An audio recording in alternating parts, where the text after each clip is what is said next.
Here's a number that should stop you cold. 500 hours of video are uploaded to YouTube every single minute. Every single minute. And yet somehow new channels still break through. Channels with zero subscribers, zero budget, and zero connections. Channels that go from nothing to hundreds of thousands of views in months, not years, months. And so what do they know that everyone else doesn't? Because here's what nobody tells you when you start.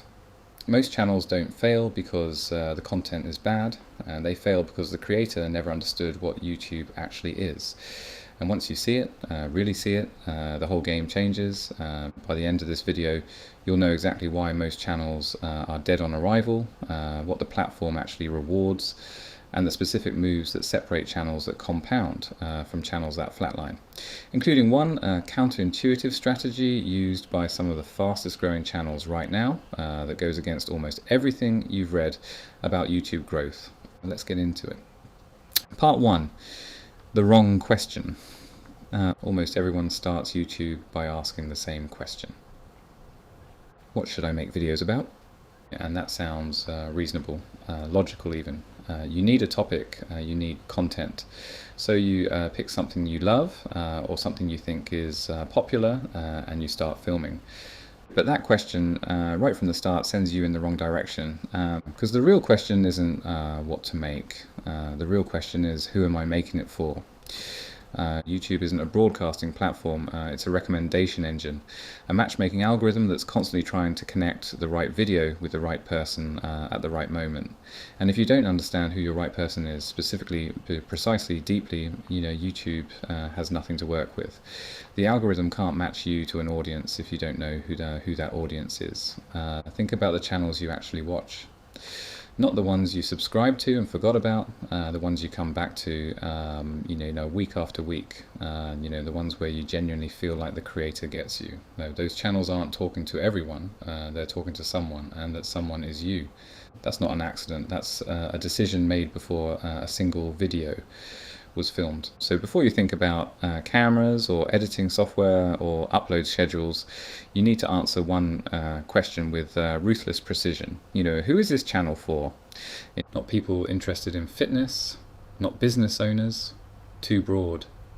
You need the kind of specificity that feels almost uncomfortable. The 28-year-old who works a corporate job, she doesn't hate but doesn't love, who started lifting weights 6 months ago and is frustrated that nobody talks about training for people with actual schedules. That's a person. That person has specific problems. That person watches YouTube with specific needs built for her.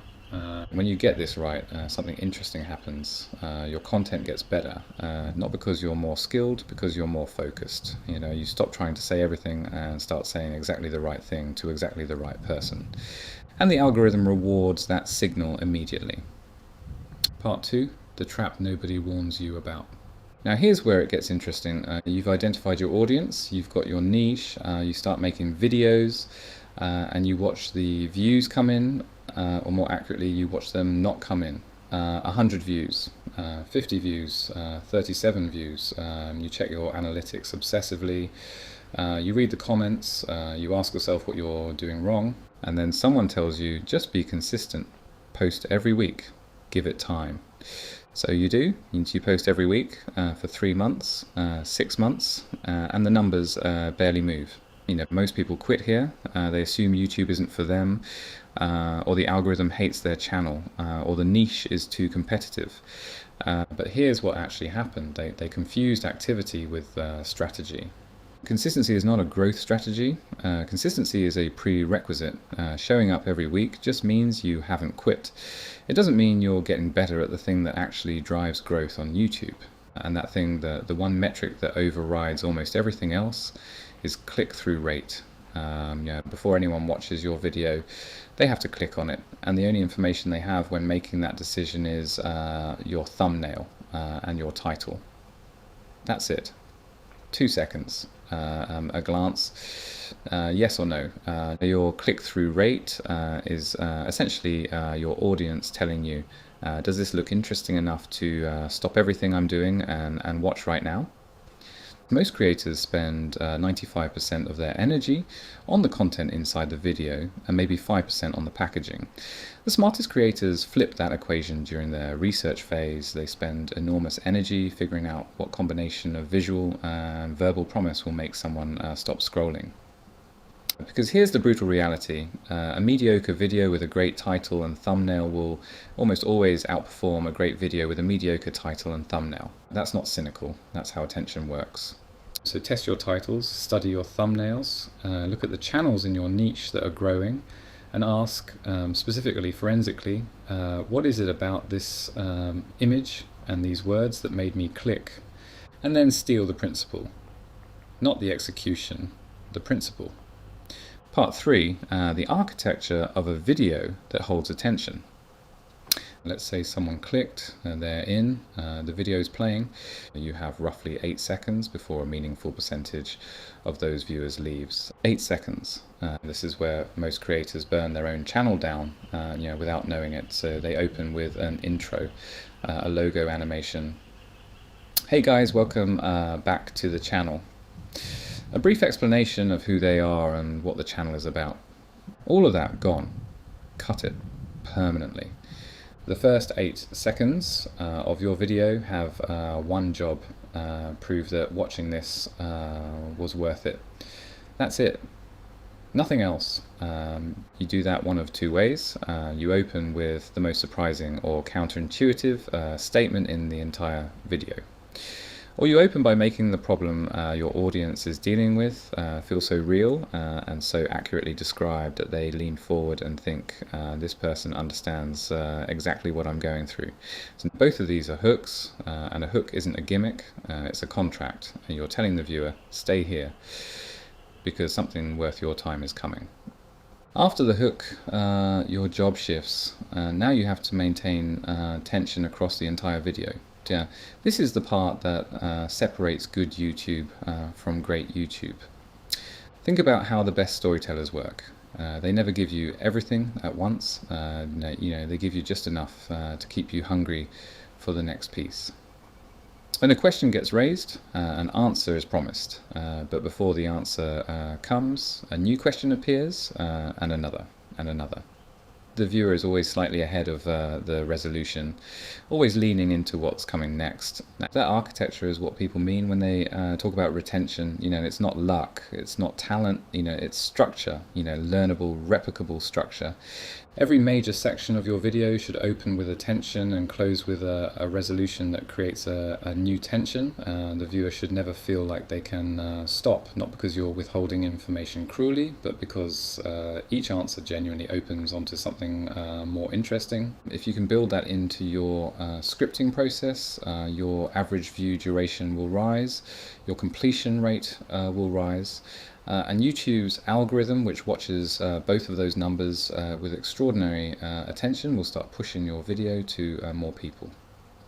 Part 4, the counterintuitive part. Here's where most YouTube advice falls apart. Everyone tells you to niche down, be specific, own a lane. And that's correct, we established that. But there's a version of niching down that quietly kills your growth. And almost no one talks about it. Niching down on a topic is not the same as having a distinct point of view.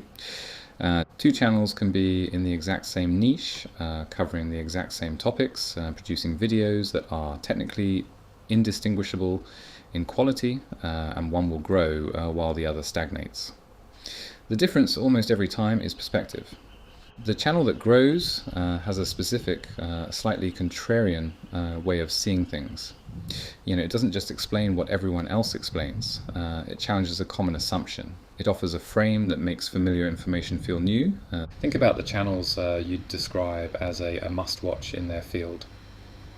I'd bet every single one of them has something that functions like a worldview, a set of underlying beliefs about how their subject actually works that surfaces in every video they make. You can feel it. It's what makes you trust them more than the person who covers the same topics with perfect production quality but no discernible perspective. That perspective is your editorial identity, and it's more valuable long-term than any algorithm hack. Here's the counterintuitive move. Go find the most repeated piece of advice in your niche. The conventional wisdom everyone recycles, and then ask seriously, rigorously, is this actually true, or is it just what everyone says? Because if you can make a compelling evidence-based case that the conventional wisdom is wrong, or incomplete, or only true under specific conditions, you've got a video that will spread. People share things that shift their thinking. They don't share things that confirm what they already believe. And Nassim Taleb built an entire career on this principle. So did every journalist who ever broke a story. You're not being provocative for its own sake. You're being genuinely rigorous. And that's rare enough on YouTube to be its own competitive advantage. Part 5, the compounding game. Let me be direct with you about timelines. If you go into this expecting results in 30 days, YouTube will disappoint you. If you go in expecting results in 90 days, YouTube will probably disappoint you.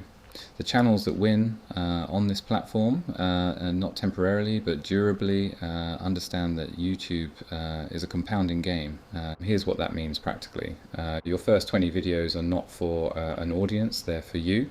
They're the period during which you discover what you actually sound like, what your perspective actually is, which topics genuinely excite you versus which ones you thought you should be excited about. Treat them as paid research, watch them back, be honest about what works and what doesn't. Most creators never do this. They're too uncomfortable watching themselves, and that discomfort is exactly why you should push through it. And around video 20 to 30, something starts to shift. You've developed instincts. You've identified 2 or 3 formats that feel natural. You've found the specific type of video in your niche that you make better than most people. And that's when you double down. Now, not on quantity, on quality and repeatability. You find the format that works, you learn it deeply, and you build a system that lets you produce it consistently without burning out. So the channels that collapse are almost always the ones that scaled volume before they found their format. They're producing 3 videos a week when they should still be experimenting. They're exhausted, the quality is inconsistent, and the audience, which barely exists yet, gets a confusing signal about what this channel actually is. 1 exceptional video per week is worth more than 5 average videos. 1 video that earns 100,000 views will do more for your channel's trajectory than 50 videos that earn 2,000 each. That's not just math, that's how YouTube's algorithm distributes recommendations. Breakout performance on a single video can bring thousands of new subscribers who then go back and watch everything else you've made, which means every video you've made, even the ones with 200 views, becomes an asset the moment your channel breaks through. That's the compounding logic. Nothing you make disappears. Every video is part of a body of work that's always available, always searchable, always potentially one recommendation away from finding the person it was made for. Part 6, the one decision that changes everything. We're almost at the end, but I want to leave you with the thing most people never hear. The decision that separates the channels that last from the channels that don't. It's not strategy, it's not technical skill, it's not even talent, it's what you're willing to do when it isn't working. Because there will be a period, guaranteed, for almost everyone, where you're doing everything right and the numbers are flat, you're improving, you're consistent, your videos are genuinely better than they were 6 months ago. And you have 400 subscribers. What you do in that period is the entire game. The creators who push through it, not blindly, but with honest self-assessment and a genuine commitment to getting better, are the ones who build something real. And the ones who quit in that window are the ones who will always wonder what would have happened if they'd stayed. Here's the thing about YouTube that nobody tells you at the start. The platform has an extraordinary tolerance for patience and an extraordinary intolerance for inconsistency. Channels that disappear for months and come back don't get second chances easily, but channels that show up every week, every month, improving incrementally, get found eventually. The algorithm has no concept of fairness, but it does have a concept of persistence. So start with the right person in mind. learn to make a click irresistible. Build your videos